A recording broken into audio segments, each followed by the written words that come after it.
Thank you for appearing, Secretary Clinton, and I'm glad to see your health is improving.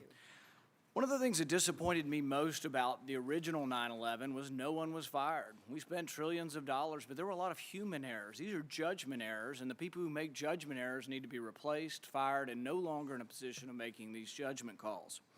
So we have a review board.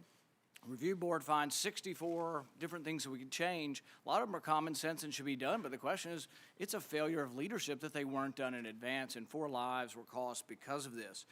I'm glad that you're accepting responsibility. I think that ultimately with your leaving, you accept the culpability for the worst tragedy since 9/11, and I really mean that.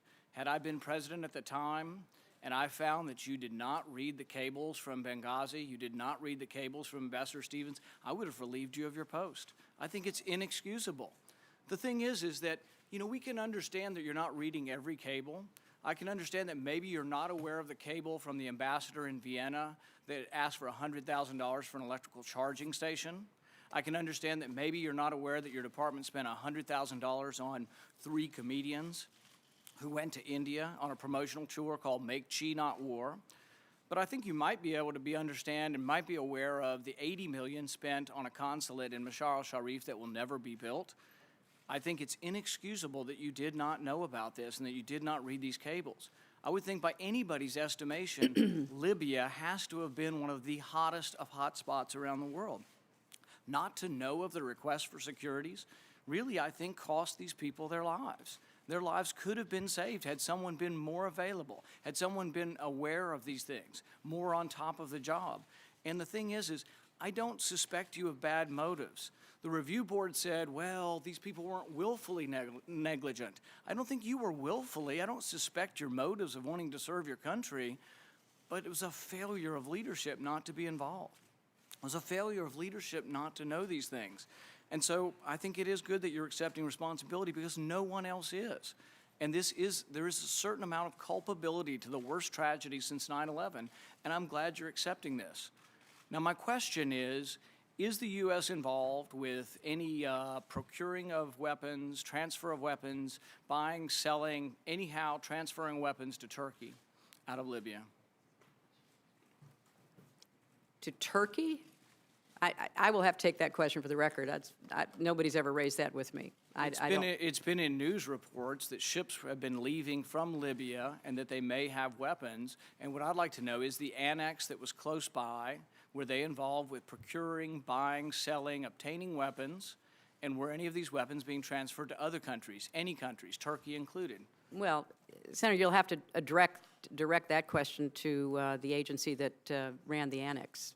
And I will see what information is available. And you're saying you don't know? I do not know. I don't have any information on that. And with respect to personnel, Senator, first, that's why we have independent people who review the situation, as we did with the Pickering and Mullen ARB, and all 4 individuals identified in the ARB have been removed from their job. Secondly, they've been placed on administrative leave while we step through the personnel process to determine the next steps.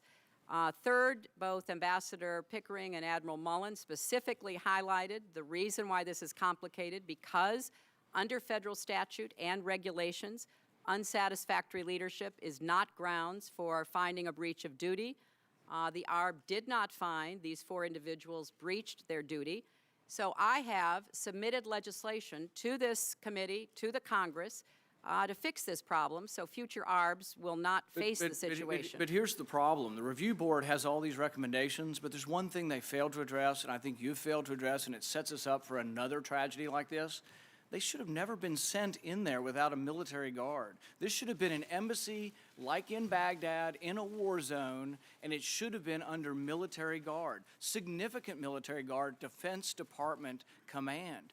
I don't think the State Department's capable of being in the war zone and protecting these people. I still don't think that. I think another tragedy could happen. I think another tragedy could happen in another war zone around the world.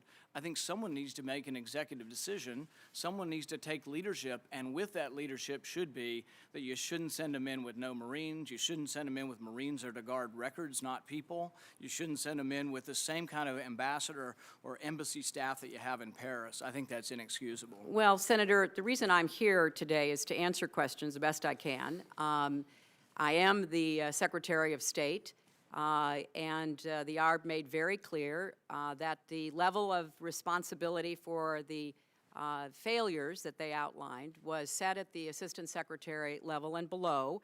The administration has sent officials to the Hill more than 30 times. We've given as much information. We've been as transparent as we can.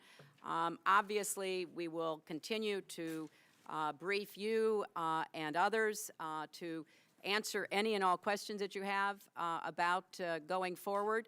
The reason we put into effect an accountability review board is to take it out of the heat of politics and partisanship and accusations and to put it in the hands of people who have no stake in the outcome. The reason I said make it open, tell the world, is because I believe in transparency. I believe in taking responsibility, and I have done so. And I hope that we're going to be able to see a good working relationship between the State Department and the committee going forward.